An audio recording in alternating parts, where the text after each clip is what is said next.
Aquí. Gracias a todos por recibirme hoy, especialmente a Ben, a Mark. Hablé con Ben y con Catherine tras bastidores. Mark está enfermo. Yo estuve así hace algunas semanas. Es terrible. Pero es un gusto estar con ustedes y hablarles acerca de la importancia del dinamismo estadounidense y lo que nuestro gobierno va a hacer para apoyar a algunas de las empresas más innovadoras del país. Sé que ustedes trabajan muy duro todos los días y creo que es una muy buena noticia. Hace un par de meses todavía teníamos otra situación, pero desde hace un par de meses tenemos un nuevo gobierno que realmente está apoyando el dinamismo.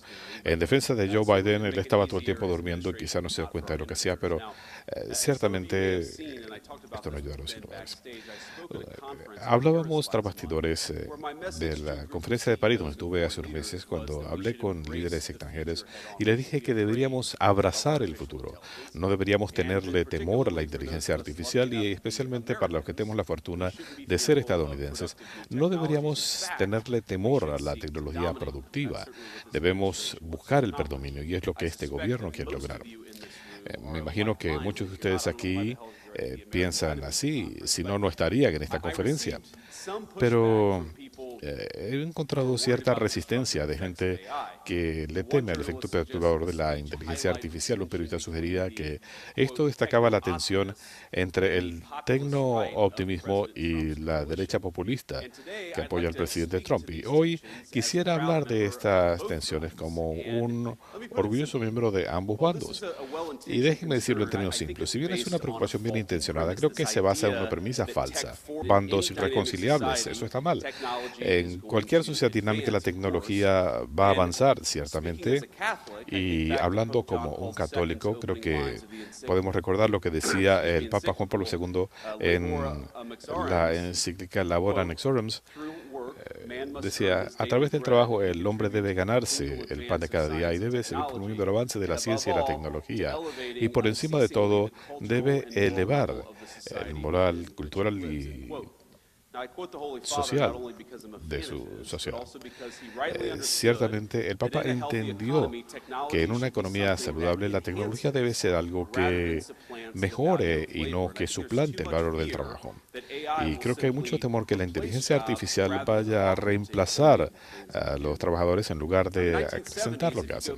En los años 70, si recordamos eso, muchos temían que el cajero automático reemplazaría a los cajeros de los bancos. En realidad, lo que esto hizo es que los cajeros son más productivos y hoy en día tenemos más gente sirviendo en el sector financiero que cuando se desarrollaron los cajeros automáticos.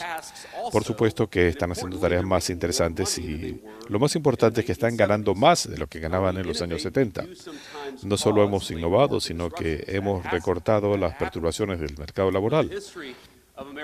Pero la historia de la innovación es que tratamos de hacer que la gente sea más productiva y en el proceso se incrementan los salarios y eso es una cosa positiva. Después de todo, ¿quién diría que el hombre se hizo menos productivo con la invención del motor de vapor o el transistor? La innovación nos hace más productivos, pero creo que también dignifica a nuestros trabajadores e incrementa nuestro estándar de vida, refuerza nuestra fuerza laboral y el trabajo y su valor. Debemos sentirnos orgullosos de nuestra extraordinaria herencia en este sentido.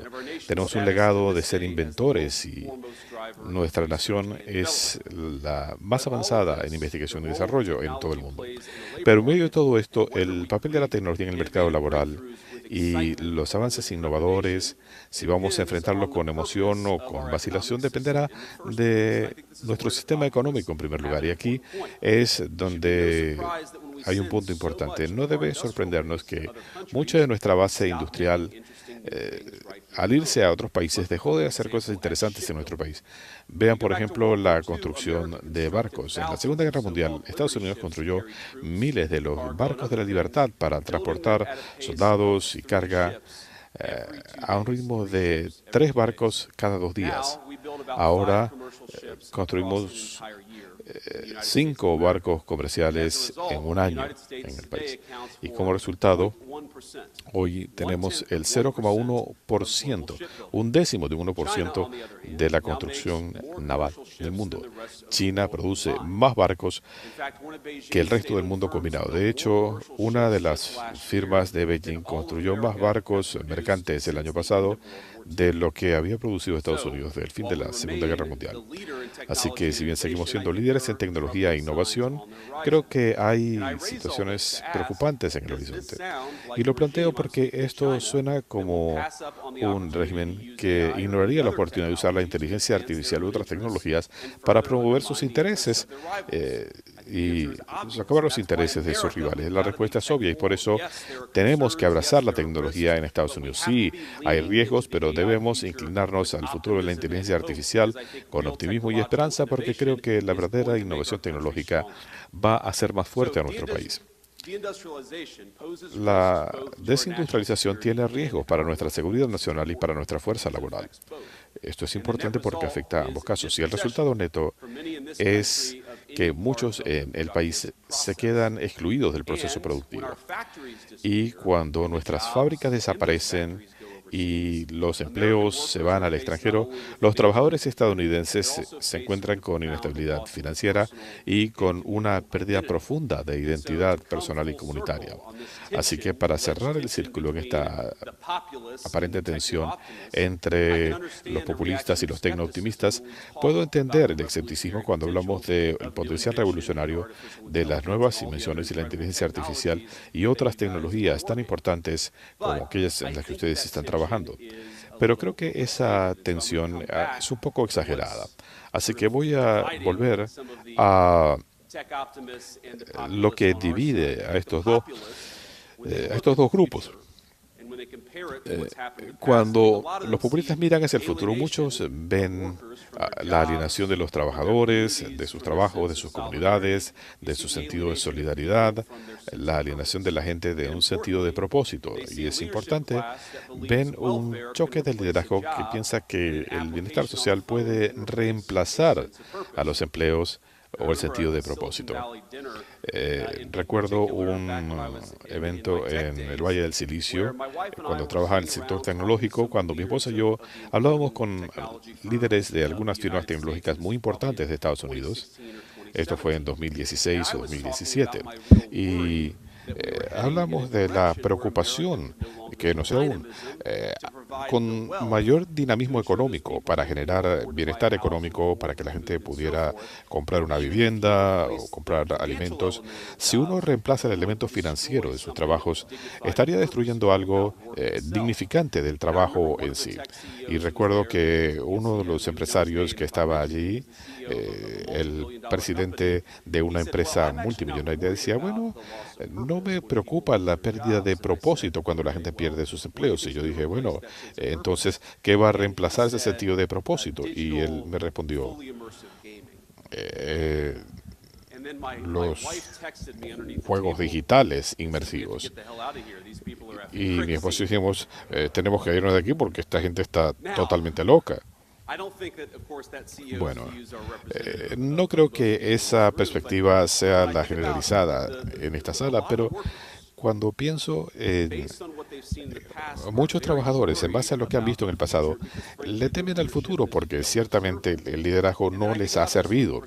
Y pienso en esto desde la perspectiva de los optimistas tecnológicos.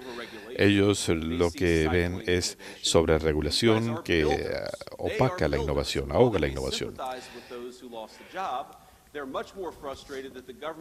Ellos pueden simpatizar con quienes han perdido sus empleos, pero les preocupa la intervención del gobierno en el futuro y saben que tienen que desarrollar sus negocios, pero es más difícil hacerlo en el ámbito de la robótica o la ciencia o la energía o el mundo atómico, pero ellos lo que ven es un gobierno que se entromete y lo ven con desconfianza. Y lo que yo propongo es que los trabajadores, los optimistas, por el otro lado, todos han visto que el gobierno les ha fallado. Los gobiernos de los últimos 40 años. Porque hay dos elementos que tenemos que entender cuando se habla de globalización. Primero, la presunción que podemos reemplazar la fabricación por el diseño. La idea de la globalización es que los países más ricos avancen cada vez más haciendo las cosas más complejas y los países más pobres harían las cosas más simples. Cuando hablamos, por ejemplo, de lo que se puede hacer en Cupertino, California, se presume que esto se diseña aquí y se produce en otro lugar. En último caso, mucha gente pierde sus empleos, pero para usar una frase común, deberían aprender a programar computadoras. Pero el factor geográfico resulta que quienes están fabricando terminan convirtiéndose en muy diestros en el diseño también. Comparten propiedad intelectual, las mejores prácticas y en algunos casos empleados críticos. Asumimos que otras naciones siempre van a estar a la saga en la cadena de valor, pero a medida que van mejorando en su área, también se van poniendo al día y van avanzando y allí es donde empiezan a sacar ventaja. Ese es el primer elemento. El segundo es que la mano de obra barata es como una muleta que impide la innovación. Yo diría que es como una droga a la que se han hecho adictos muchos empresarios estadounidenses. Si se puede hacer un producto más barato, es más fácil hacer eso en lugar de innovar. Y la forma en que estamos exportando fábricas a mercados más baratos o estamos importando mano de obra barata a través del sistema de inmigración, esto es la característica de las economías occidentales. Si usted ve en países de Canadá, Gran Bretaña que importan mano de obra barata, la productividad se estanca. Y eso no es algo casual, creo que la conexión es muy directa. Uno de los debates que vemos al hablar del salario mínimo, por ejemplo, es que los incrementos del salario mínimo obligan a las empresas a automatizarse. Por ejemplo, más kioscos en McDonald's. Y sea cual sea su perspectiva, no voy a comentar sobre eso acá, pero las compañías que van innovando tienen un resultado positivo. La preocupación fundamental es pues innovar, hacer cosas nuevas, fórmulas, tecnologías, hacer más con menos. Ustedes tratan de hacer más con menos cada día. Así que yo les pregunto a mis amigos en ambos bandos, no a que se concentren en los fracasos de la globalización como una falla de la innovación. Esta sed de mano de obra barata es algo pernicioso para la innovación, para la población, para los trabajadores y para el grupo aquí reunido. El enemigo es el mismo y la solución es la innovación de Estados Unidos, porque en el largo plazo es la tecnología lo que incrementa el valor del trabajo. Innovaciones como la revolución de las partes intercambiables, las líneas de ensamblaje de Ford, que incrementó la productividad de nuestros trabajadores. Así fue como nos convertimos en la envidia del mundo y es de lo que quería hablarles hoy, porque la innovación es crucial para ganar la competencia mundial de manufactura, para darle una oportunidad justa a los trabajadores y para reclamar nuestra herencia como una nación innovadora, ese regreso de Estados Unidos. Porque la innovación es lo que incrementa los salarios, es lo que protege a nuestros países. Hay muchas empresas dedicadas a la defensa aquí y esto es lo que salva vidas en los campos de batalla. Sé que muchos estarán de acuerdo en que, si bien hemos tenido algunos de los mejores equipos y maquinarias de la historia, pero hay un elemento clave aquí representado. Es que ustedes son creadores, constructores, y fue conmovedor el manifiesto de Mark de hace algunos años, diciendo que la nuestra es una nación que crea cosas, que fabrica cosas. Todos ustedes han venido a esta cumbre no porque hayan inventado una cuestión pasajera, sino porque están desarrollando algo tangible, están levantando fábricas, están reinvirtiendo ganancias y están generando empleos bien remunerados para sus compatriotas. Y es por eso que nosotros los admiramos tanto. Ahora bien, reconocemos que este gobierno, en este momento, es el que tenemos que aprovechar para alinear todos estos intereses, los intereses de las firmas tecnológicas con los intereses de los Estados Unidos de América en general. Todos ustedes, a su manera, han respondido a ese llamamiento. Después de todo, no hay nada que obligue a nadie a estar aquí hoy. Ustedes podrían estar en el sudeste de Asia o en China, les hubiera ido muy bien financieramente, pero están aquí, espero, porque aman a su país. Aman a su gente, las oportunidades que han recibido, y ustedes reconocen que al construir, al innovar y crear en esta economía, esto no puede ser una carrera hacia abajo. El país no va a ganar el futuro eliminando lo que siempre hemos hecho, proteger a nuestros trabajadores, apoyar a nuestros innovadores y hacer ambas cosas al mismo tiempo. Así que quería hablar de cosas específicas. El gobierno de Trump tiene un plan para el gran retorno manufacturero de Estados Unidos. Es muy simple. ¿Ustedes quieren producir en Estados Unidos? Muy bien. Vamos a recortarles los impuestos, vamos a recortar regulaciones, vamos a reducir el costo de la energía para que ustedes puedan construir, construir y construir. Nuestra meta es darle incentivos a las inversiones en nuestro país para el beneficio de nuestros trabajadores e innovadores. No queremos seguir buscando mano de obra barata, sino invertir en Estados Unidos. Así que, si me lo permiten, quisiera hablar de algunas formas en las que el gobierno de Trump está desarrollando esta economía a favor de la innovación para que los trabajadores puedan prosperar y podamos superar a nuestros competidores foráneos. En síntesis, una economía que sea vibrante a favor de Estados Unidos y sirva a todos los estadounidenses. Primero, el presidente Trump comenzó con total seriedad rebalanceando nuestro sistema comercial y arancelario. Pensamos que los aranceles son una herramienta necesaria para proteger empleos e industrias, y para proteger el valor de nuestros trabajadores en el mercado global. De hecho, en combinación con la tecnología apropiada, podemos recuperar trabajo para los Estados Unidos de América y crear los empleos del futuro. Observen lo que ha ocurrido en la industria automotriz en los últimos meses, es un ejemplo. Cuando hay barreras arancelarias en torno a industrias como la de los automóviles, y esto se combina con avances en robótica y otras herramientas, se le da a los trabajadores estadounidenses un efecto multiplicador. Esto le permite a las empresas hacer cosas en Estados Unidos a precios competitivos. El presidente lo entiende y por eso el mes pasado se recuperaron 9.000 trabajos en el sector manufacturero después de años de declive. Es por eso que ya tenemos un nuevo plan de producción de Honda y Hyundai en Stellantis, y esto se suma a los trabajos ya creados. Esto funciona.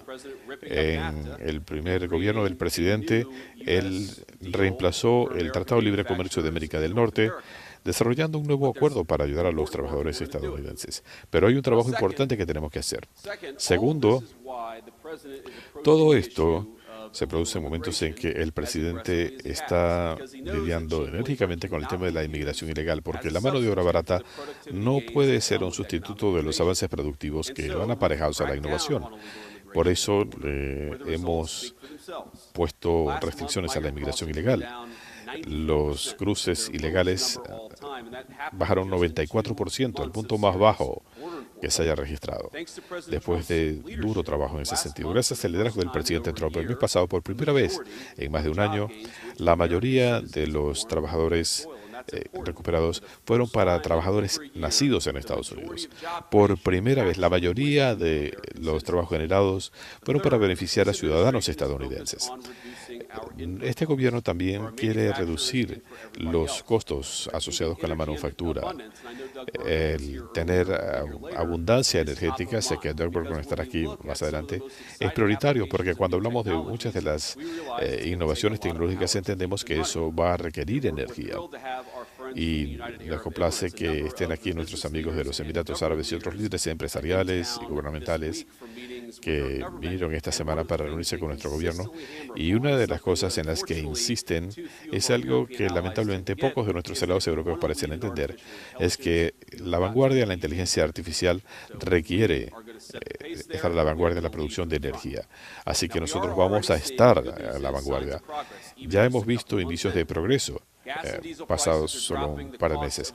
Los precios del combustible han bajado, el precio del crudo ha bajado y el miércoles pasado se tomaron medidas para abaratar aún más la energía y liberar a nuestras compañías de regulaciones agobiantes. Eso es muy bueno, pero hay más trabajo que tenemos que hacer durante los próximos 4 años.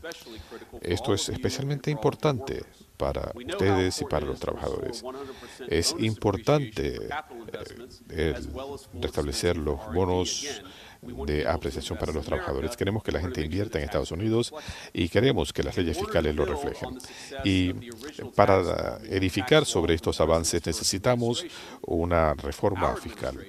Nuestro gobierno está trabajando para ampliar algunas de las provisiones que son cruciales para la base industrial, como la expansión, la cobertura de costos para expansión manufacturera. Esto se traduce para los empresarios es que si estos recortes se hacen permanentes, eso va a darle más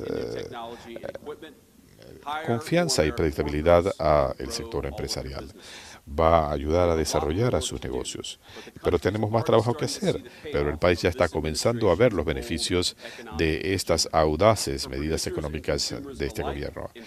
Para los productores y los consumidores, la inflación finalmente está bajando. Ha alcanzado el nivel más bajo desde abril de 2021. Y cuando hablamos del mercado laboral, el reporte laboral del mes pasado muestra un cambio considerable.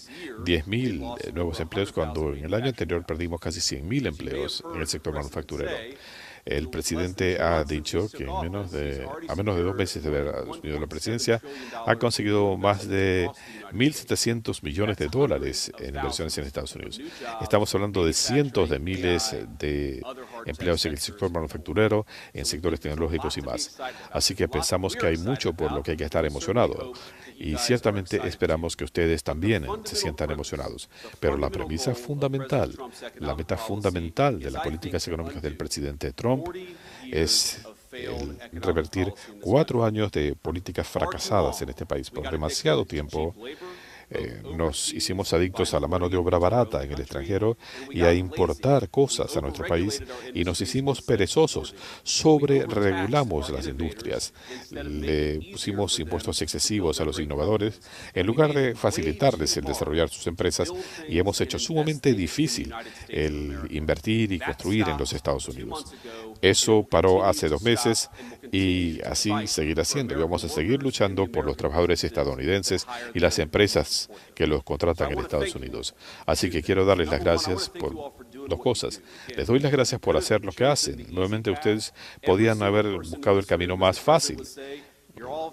Cualquiera de ustedes, todos son personas sumamente inteligentes y talentosas del país. Ustedes decidieron montar sus negocios en los Estados Unidos y por eso les agradezco. Pero el segundo punto, debo decir, es que creo que ustedes no solo están desarrollando sus propios negocios, son parte del renacimiento industrial de Estados Unidos. Ya sea las guerras del futuro, los trabajos del futuro, la prosperidad económica del futuro, pensamos que tenemos que desarrollarlo en los Estados Unidos de América. Así que gracias a todos.